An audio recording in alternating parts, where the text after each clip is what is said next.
အားလုံးပဲမင်္ဂလာပါရှင်ဒီနေ့ကတော့မိမိတို့ခန်းဆိုင်ပေါ့နော်ခန်းဆိုင်မှာရှိတဲ့ငါးပြတိုက်ကိုတွားခဲ့တဲ့အတွေ့အကြုံလေးကို sharing လုပ်ပြီးသွားမှာပါသူကကြတော့အဲ့ဒီအဝင်ဝါမှာလက်မှတ်ဝယ်တဲ့နေရာရှိတယ်ပေါ့နော်အဲ့ဒီဘူဒါပေါ့နော်ဘူဒါရဲ့ရှစ်တက်တဲ့တင်ပဲအဲ့ဒီပန်းချံကြီးရရှိတာပေါ့နော်ပန်းချံထဲမှာအဲ့ဒီငါးပြတိုက်လေးရရှိတာပါအဲ့ဒါကတော့အဝင်ဝနေပြီးတော့လက်မှတ်ဝယ်တဲ့နေရာကိုသွားနေပါပေါ့နော်လက်မှတ်ဝယ်တဲ့နေရာကိုသွားပြီးတော့လက်မှတ်ဝယ်ပြီးရနဲ့အထဲထဲဝင်ပါပြီအဲ့ဒီလက်မှတ်လေးပါလက်မှတ်လေးရရန်900ပဲကြာခဲ့ပါတယ်ဈေးလေးတက်တာပြီးတော့အရန်ပျော်စရာကောင်းပါတယ်လုံးဝအရန်လှတယ်ပေါ့နော်အထက်ကငါးပြတိုက်လဲအရန်ငါးတွေကလည်းစုံပြီးတော့ပေါ့နော်ကိုအရန်ကြိုက်ခဲ့တဲ့ငါးပြတိုက်လေးပါပေါ့နော်ဒါကအထက်ဒီအဆောက်အဦရဲ့မြေအောက်ထဲမှာရှိတာပေါ့နော်အောက်ထဲကိုဆင်းသွားမှာပါသူကကြတော့ဒါအပေါ်ဘက်ပေါ့နော်အဆောက်အဦရဲ့အပြင်ပုံစံနဲ့အပြင်ပင်လယ်ကြီးကိုလှမ်းမြင်ရမှာပါသူကလေရတအားတိုက်တယ်လုံးဝနေပူနေပဲဆိုရင်မဲ့အရန်မပူဘူးပေါ့နော်နေပဲပူနေရဒါပေမဲ့လေကအရန်တိုက်နေတဲ့အတွက်ခံစားရတာအရန်ကောင်းတယ်ပေါ့နော်အေးလူလေးပေါ့နော်အဲ့တော့ဂျပန်တိုကျိုမှာရန်900နဲ့ငါးပြတိုက်လဲခြင်းနေဆိုလို့ရှိရင်ဒီကဈေးအတော်ဆုံးပါပဲပေါ့နော်ဒီခန်းဆိုင်မှာရှိတဲ့ဒီငါးပြတိုက်ကဈေးတော်ဆုံးပဲပေါ့နော်ကျန်တဲ့ငါးပြတိုက်တွေကဈေးဒီထက်ကြီးတာတွေများတယ်ပေါ့နော်သူကကြတော့ Disney Sea တို့ Disneyland တို့သွားတဲ့လမ်းမှာရှိတယ်အဲ့ဒီရထားကိုစီးပြီးသွားတာပေါ့နော်ဒါကတော့ budget trip ပဲဖြစ်ပေါ့နော်ဈေးသက်သက်နဲ့သွားခြင်းနေဆိုရင်တော့ဒါလေးကအုပ်စုစုမဲပါဒါကတော့ငါးပြတိုက်အထဲပေါ့နော်အဲ့ဒါဝင်ချင်းငါးကန်ပေါ့နော်ငါးပြတိုက်ကန်ဝင်ချင်းမြင်ရတဲ့ဗီဒီယိုလေးပါအရာလာပါတယ်ကဲကြည့်ပေးကြပါဦးလုံးဝငါးစအဲ့လိုမျိုးလေးအထဲထဲရောက်တော့လေအဲ့လိုမျိုးအဲ့ဒီမာဂူရိုငါးကြီးတွေလေလုံးဝအကြီးတွေပေါ့နော်ချစ်စရာကြီးတွေငါးကြီးတွေက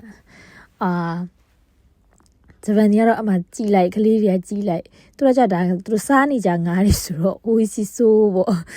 သူစားချင်နေကြတဲ့ပုံစံပေါ့နော်အဲ့လိုမျိုးပြောတာကြီးကြားခဲ့ပါတယ်ဒါကတော့အထေတရဒါမောက်ကူရိုငါးကန်ကြီးပါချားငါးရလည်းရှိရပေါ့နော်ချစ်စရာကောင်းတယ်ငါးလေးတွေကစအမနောက်ထပ်ချစ်စရာပြမယ်အမအေးကောင်းလေးဘလူးလေးလည်းမသိဘူးအရင်ချစ်စရာကောင်းပါလေ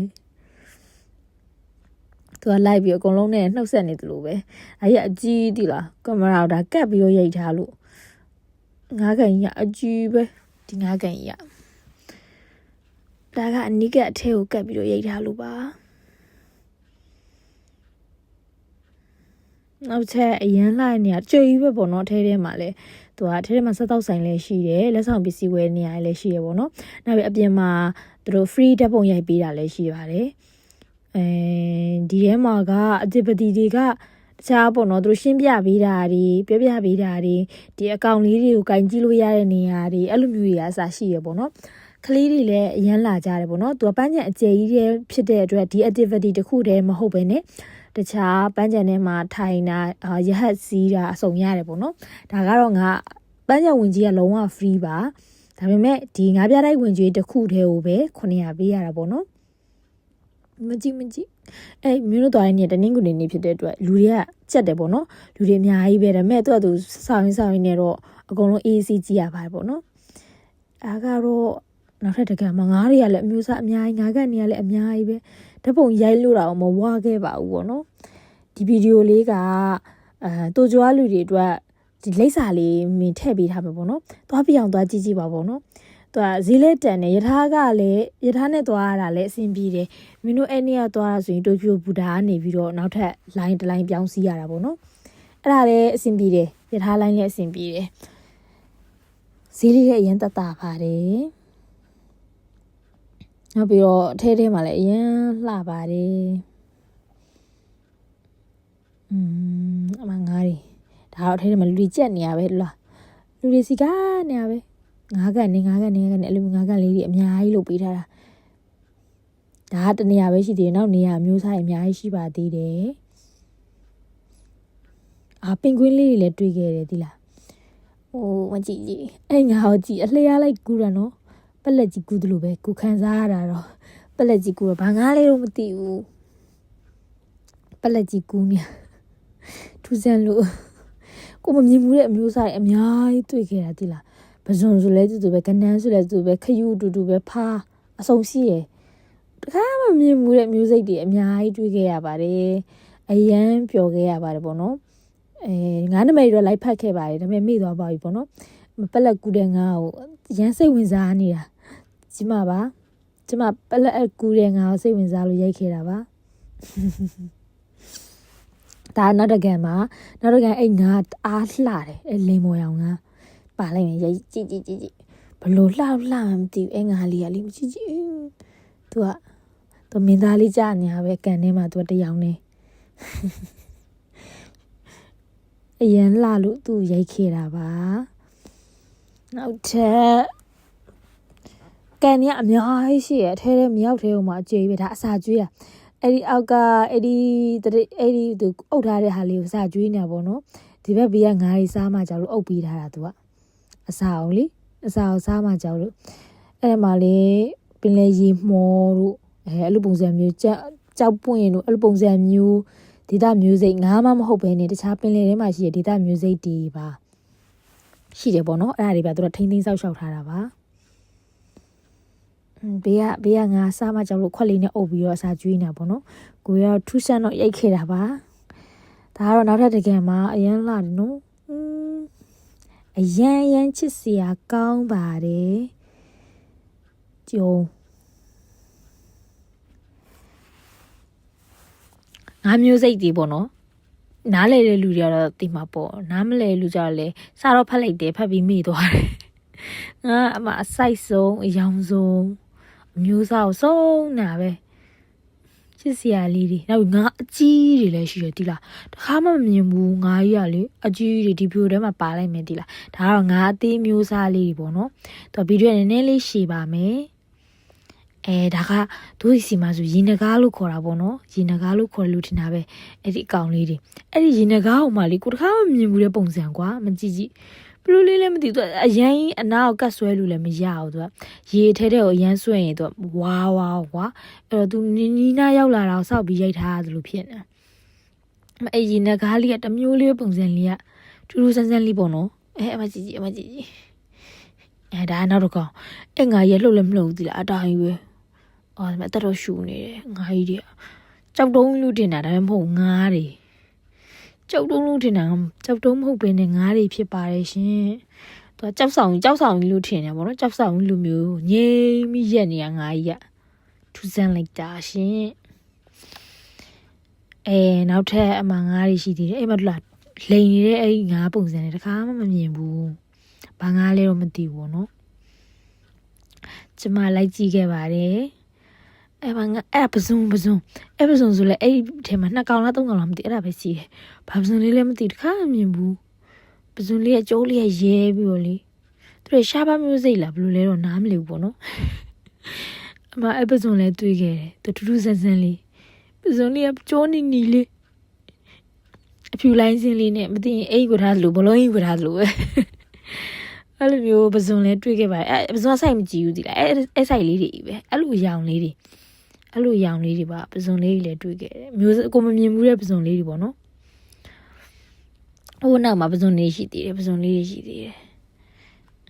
လိုက်ကြည့်နေတာပေါ့နော်လိုက်ကြည့်နေဟိုချိုကြည့်ပေါ့ဟိုထိုးပေါ့လက်ညိုးလေးကတနေရာပြီးနောက်တနေရာရဲ့အရင်များလုံးပါတယ်ဒါကလေအရန်လှတယ်လို့ခံစားရတာအဲ့ကြောက်ပွင့်အခက်ကြီးတွေကြားထဲမှာငါအရန်လှတဲ့ငါးတွေကအစီရှိနေတာဒီကန်ကြိုက်အလှဆုံးပဲငါဒီမှာရှိသမျှကန်တွေအကုန်လုံးထဲမှာဒီကန်အလှဆုံးပဲသူကဒါလေးကတ်ရိုက်ထားတာဆိုတော့လေအကြီးပုံမှန်အနားကပ်ပြီးတော့ရိုက်ပြထားလို့ပါသူကအလှဆုံးကအဲ့ဒီကြောက်ပန်းအခက်တွေ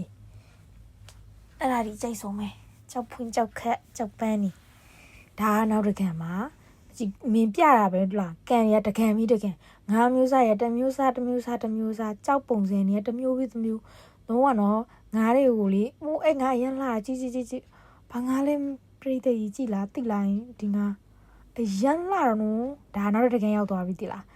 ကြောက်ခက်တွေကလုံးဝမတူတော့သူ့ရဲ့ရင်းမြေပေါ်အလိုက်ပေါ့နော်ဒီငါးတွေရဲ့တဘာဝအလိုက် သူတို့နေရမယ့်ကြောက်ခက်အဲ့လိုပုံစံမျိုးရွေးပြီးတော့ထည့်ထားတာလားတော့မသိဘူးပေါ့နော်မတူငါးတွေကလည်းမျိုးစားလုံးဝမတူဒါကတော့အဝေးကနေရိုက်ထားပေးတာပါဒီဟာလေးကအရန်လာရတာလေးလဲဒါအမျိုးစားတူပဲပေါ့နော်ကန်တူပဲဒီကန်လဲတူပဲဒါအနီးကရိုက်ပေးတာအဲ့ငါးရှိလေးသူဒီစမှာဆိုငါဖောင်ရိုးလိုပုံစံမျိုးငါဖောင်ရိုးတော့မဟုတ်ဘူးပေါ့နော်ရှည်တဲ့ငါဆိုတော့ငါဖောင်ရိုးလိုပုံစံမျိုးလေးအဲ့ဒါကားလေးတော့အမှောင်လေးမှာနေတဲ့ငါးတွေဒီလားသူကပင်လေရေအောက်အနက်မှာပဲနေတဲ့ငါးတွေသူကမရွေ့ဘူးနော်အဲ့တိတ်ပြီးတော့မလှုပ်ရှားဘူးအတိုင်းမင်းနေတာဒါကကြတော့အဲ့ဒီရေထဲမှာရှိတဲ့တတဝါဆိုပေမဲ့အဲ့လိုအပင်လိုပုံစံမျိုးတွေပေါ့နော်သူတို့ကတခုအစာသူတို့နားလာရင်သူတို့ကအဲ့ဒါအစာကိုဆွဲယူပြီးတော့စားတောက်တယ်လို့မျိုးအဲ့လိုမျိုးထူးဆန်းတဲ့ပင်လေရေမော်လိုပုံစံမျိုးလားမသိအရန်တော့နားမလည်ဘူးပေါ့နော်ပောက်ကရရှောက်ပြောနေရပါအဲ့လိုကြီးလဲတွေ့ခဲ့ပါတယ်စုံစမ်းစီပါဘယ်လိုပြောမလဲအဲ့အထဲမှာလေအမွှေးလေးကထွာလိုက်ဝင်လိုက်ထွာလိုက်ဝင်လိုက်အမွှေးလေးတွေနဲ့အဲ့လိုကန်ကြီးလဲရှိပါတယ်နောက်တစ်ကန်လာမယ်နောက်တစ်ကန်ချက်နောက်တစ်ကန်မှာနောက်တစ်ကန်ကျတော့အဲ့မှာတော့ပန်းရောင်နေအရန်လာတာအဲ့ရအကုန်အစာစားတယ်နော်ဘာလို့ဆိုတော့အမအစာကျွေးရတွေးခဲ့တယ်အဲ့ဒါတွေကိုအစာကျွေးတာတက်ရှိတွေပဲပေါ့နော်ဒါတော့နောက်တစ်ကန်မှာဒါငါအကြီးကန်ကြီးတွေငါးယူရလေအကြီးကြီးပဲဒီမကြီးအဲ့ငါးယူပရောင်ကြီးတွေငါးရကြီးရတော့မွေးကြနာပဲတိလားအရှိပဲဒီမကြီးအရှိပဲငါးရဟိုးရှိမှဆိုအဲ့ငါးကြီးလို့ရှိတော့ကန်ရအကြီးပဲတိလားဒီကန်ရလေအဲ့ဒါကက်ရိုက်ထားတာအဲ့အကြီးတော့မှငါးရကိုတရက်နီလောက်ရှိမလားတော့မသိဘူးစိုက်ကကိုလုံးစိုက်လောက်ရှိမလားမသိဘူးငါးရအကြီးပဲဒီငါးကန်ကြီးကတော့ဘယ်လိုနည်းနည်းလေးကြောက်စရာကောင်းပါတယ်ဒီငါးကန်တော့နည်းနည်းလေးကြောက်ခဲ့ပါတယ်ကျန်တဲ့ငါးကန်နေတဲ့ဒီကန်ကတော့နည်းနည်းကြောက်ပါတယ်မကြည့်မွေးကြနာပဲကိုကလည်းလေအဲ့လိုမွေလိုအတောင်ရှိတက်တက်ဝါရဲဆိုနည်းနည်းကြောက်တဲ့ထဲပါတော့လေအဲ့ဒါမျိုးနည်းနည်းချက်သိမ်းနေထားတာဒါပေမဲ့အကြာကြီးရိုက်ခဲ့ပါတယ်ဒီကိုတော့လေအမမကြည့်ဒါကက်ရိုက်တာဒီလားအိုးအဲ့လိုကြီးဟိုကျမရတော့အဲ့ချိန်မှာအိုးစီဆိုးဟဲ့လက်ချောင်းကျမကိုလက်ချောင်းတာပါအဲ့တော့ဘေးကလူရစားပြောဟဲ့တဲ့လက်ချောင်းနေတယ်တဲ့ကျမကိုလက်ချောင်းနေရပါသူပါသူရဲ့အကြီးပဲဒီလားအဲ့စိုက်ကြီးရလေအဲ့ဗီဒီယိုထဲမှာဆိုနေသေးသလိုဖြစ်နေမှာဆိုတော်တော်ကြီးတာကိုလုံးပတ်ခဏကိုလုံးပတ်လောက်ရှိတယ်ဒီငါကြီးကတော့အရှိကြီးပါအကွက်ကွက်နည်းနည်းလေးချက်သိမ်းထားပါတယ်ဘာငါလဲတော့မသိပါဘူးအိုး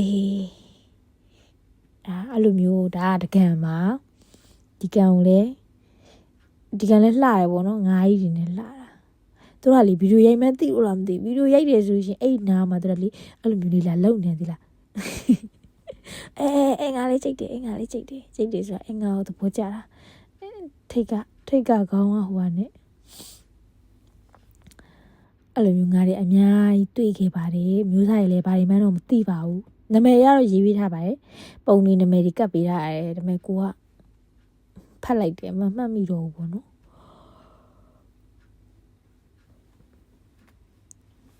ငါကရောက်ခဲ့ပါတယ်ဒါပြန်တော့မလို့နှုတ်ဆက်နေရပါတတာပါဆိုပြီးတော့ငါယူနှုတ်ဆက်လိုက်ပါတယ်ငါရဲ့ကျမနာမှာလာကတ်နေပါတယ်ကျမလက်ချောင်းနေပါတယ်ကျမသူ့ကိုနှုတ်ဆက်လိုက်တယ်နှုတ်ဆက်ပြီးတော့နောက်တစ်ခါပြောင်းမှုလုပ်ပါတယ်မကြွငါရဲ့ကြီးပဲငါရကျမတဲလို့အောင်နိုင်ပါမလားမသိဘူးငါယူမကြည့်နောက်ထပ်လှတဲ့ငါလေးတွေလှတဲ့ငါလေးတွေဗီဒီယိုရိုက်တဲ့ချိန်မှာလာနေကြတာပါသူတို့ကျမနာကိုလာကတ်နေကြပါတယ်ဟိုဘက်ဘီကိုတော့မြဲတော့ဟိုဘက်မှာလူကြီးချက်ပိတ်နေတာပဲကလေးလည်းအများကြီးပဲကိုယ်ကလေးတွေနဲ့အပြိုင်ပေါ့နော်ကြည့်ခဲ့ရတာပါကလေးတွေနဲ့အပြိုင်ကြည့်ခဲ့တာပါဒီဗီဒီယိုကဒါနောက်တစ်ကန်မှာဒီကန်လည်းအရင်လာပါတယ်မှာအပေါ်မှာနာမည်လေးတွေနဲ့ငါမျိုးစားလေးရေးပေးထားပါတယ်ဒါပေမဲ့မမှတ်မိတော့ပါဘူးငါမျိုးစားတွေကအရင်များပါတယ်မျိုးစိတ်ပေါင်းလည်းအရင်များပါတယ်ကြည့်နေနေကိုပဲငါတွေကတူတလို့ဟိုကန်နဲ့ဒီကန်နဲ့ မတူဘူးဆိုတာသိပေမဲ့အကုန်လုံးကငါဆိုတာပဲဖြစ်သွားပါတယ်ဒါအဲ့တော့ကျွန်မရမ်းကြည့်နေတဲ့ပင်ကွင်းလေးတွေပါချစ်စရာအရင်ကောင်းပါတယ်ချစ်စရာအရင်ကောင်းပါတယ်သူတို့ရှိုးပွဲရှိတယ်ရှိုးပွဲမကြည့်ခဲ့ရပါဘူး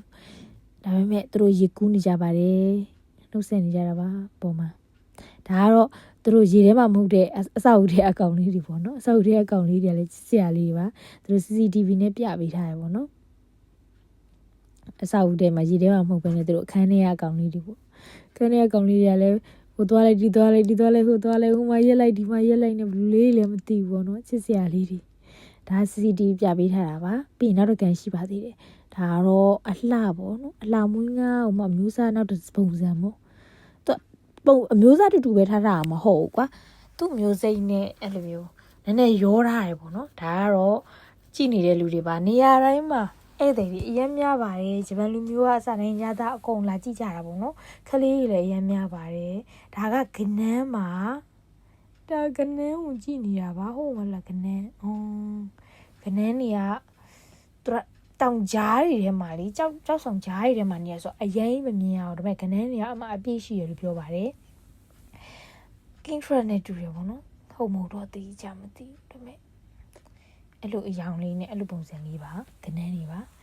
ကနန်းတွေကြည့်နေရင်လည်းအကုန်လုံးဝိုင်းပြောကြတာအိုးရှိဆိုးပါအကုန်လုံးကဗိုက်ဆန်နေကြရလားမသိဘူးစား